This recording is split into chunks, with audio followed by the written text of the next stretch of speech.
Mademoiselle Béatrice, un film de 1942 de Max de Vaucorbeil, avec un scénario et des dialogues de Roger Ferdinand.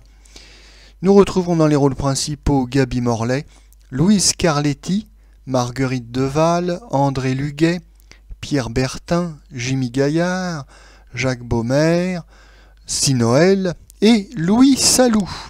Le sujet.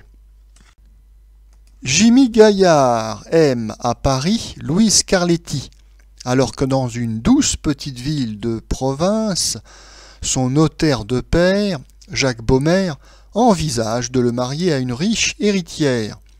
Heureusement, tante Béatrice, c'est-à-dire Gaby Morlet, aime bien son neveu, et avec la complicité d'André Luguet, vieil ami de la famille, elle fait admettre la gentille Louise Carletti à Jacques Baumer. En remerciement, Jimmy Gaillard suggère à André Luguet d'épouser mademoiselle Béatrice Gaby Morlet. Et bien sûr, le film finit par un double mariage. Mademoiselle Béatrice est une petite comédie sentimentale à la française qui, il faut bien le reconnaître, était déjà démodée en 1943 lors de sa sortie. En effet, les comédies américaines d'avant-guerre, les comédies loufoques, les screwball comedies, avaient donné un coup de vieux au petit vaudeville théâtral à la française, et ma foi, ça se sent nettement lorsque l'on voit des films tels que Mademoiselle Béatrice.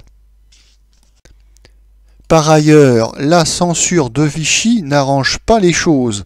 Comme le remarquait François Vineuil fort justement, la censure pousse la défense des bonnes mœurs et de la morale jusqu'à l'absurde et a une fâcheuse tendance à rendre niais et bête à peu près n'importe quelle histoire qui est soumise à son contrôle.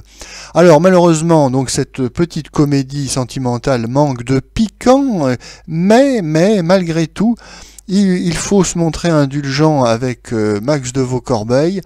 Le film est malgré tout assez réussi.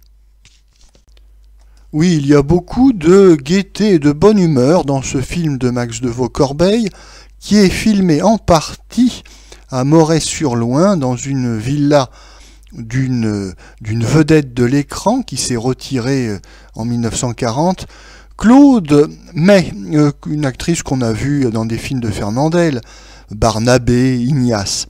Enfin, toujours est-il que ce cadre un petit peu campagnard est tout à fait charmant, et par ailleurs le film est agréable grâce aux bonnes lignes de dialogue de Roger Ferdinand. Alors, on a des répliques assez rigolotes, assez drôles, et on a droit à des mots d'auteur. Alors évidemment, tout ça fait un petit peu théâtral, mais ne boudons pas notre plaisir, tout ça n'est pas déplaisant. Et puis nous avons de très bons acteurs dans ce film. Nous avons Gaby Morlet qui, jusqu'à la fin des années 30, était l'actrice type du mélodrame bourgeois.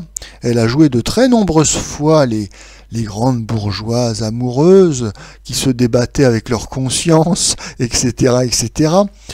À partir des années 1940, elle va commencer une deuxième carrière, et d'ailleurs c'est un exploit car habituellement les actrices, malheureusement c'est injuste, ont une carrière très courte, d'à peine 10 ans, mais Gaby Morlet, qui a commencé sa carrière à la fin du muet, va avoir la chance de poursuivre jusqu'à la fin des années 50, ce qui est vraiment le signe des très grandes actrices.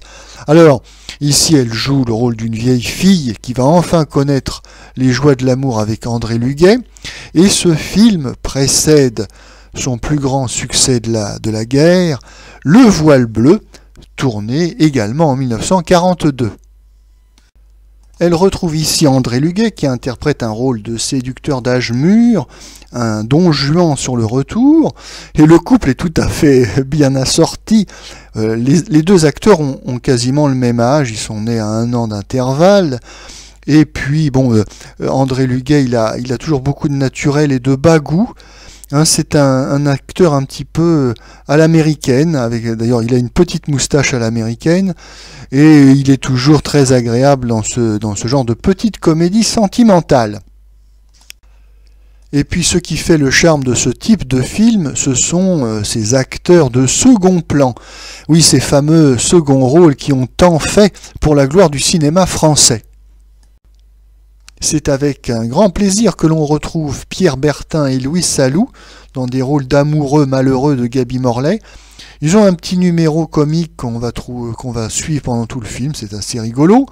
On a Jacques Baumer et puis on a le doyen, Si Noël, 74 ans au moment du tournage, et bien sûr il joue un petit clerc de notaire, un genou de 60 ans. Enfin bref, donc il est toujours bon pied, bon oeil, et c'est un régal.